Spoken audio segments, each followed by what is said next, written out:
There is perhaps nothing that is not musical. Perhaps there's no moment in life that's not musical. All instruments musical and not become instruments.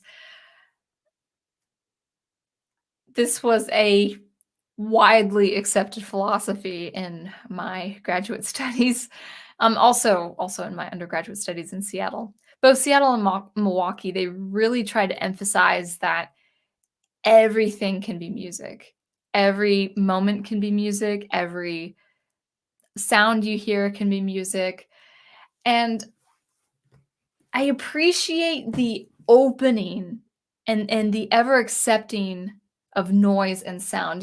Without my education, I would not have loved electronic music. Without my education, I would not have explored soundscapes in all in all the possibilities. So for that, I am very grateful for my education.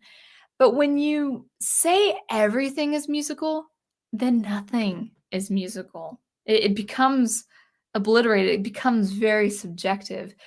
Music has a distinction. A sound has a distinction. Sound can be incorporated in music, but they are two distinct phenomena.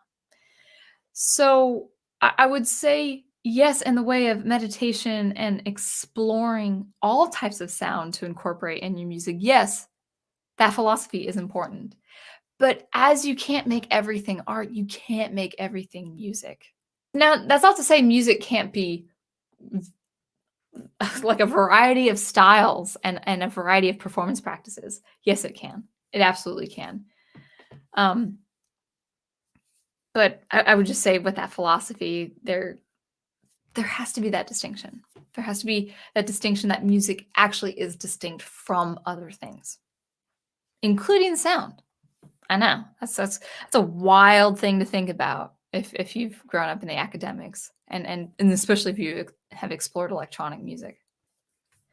In Fluxus, there has never been any attempt to agree on aims or methods. Individuals with some things unnameable in common have simply naturally coalesced to publish and perform their work. Perhaps this common something is a feeling that the bounds of art are much wider than they have conventionally seemed, or that art and certain long-established bounds are no longer very useful. Now, I had this professor in Seattle by the name of Richard Carpin, and he said something recently in a video of his group Indigo Mist that I think is really, really important. It shares this philosophy of George Brecht's, and that is, don't think outside the box. Simply make the box bigger. But the box, this isn't what Carpin has said. He just says make the box bigger. But the box, I say, has to be defined. It still has to be seen. The box can no longer become a nebulous sphere of air and space. It still has to be defined as a box. It still has to be seen objectively as a box. It could be a huge box. It could be multifaceted. It could be multidimensional, but it still has to remain a box. That's the statement where you don't cease to have it be a box.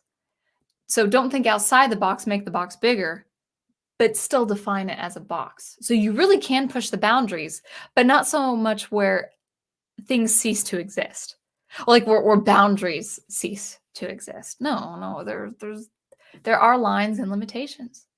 In every single art form, there are lines and limitations. It has to be so with art because physical space and temporal space also have lines and limitations.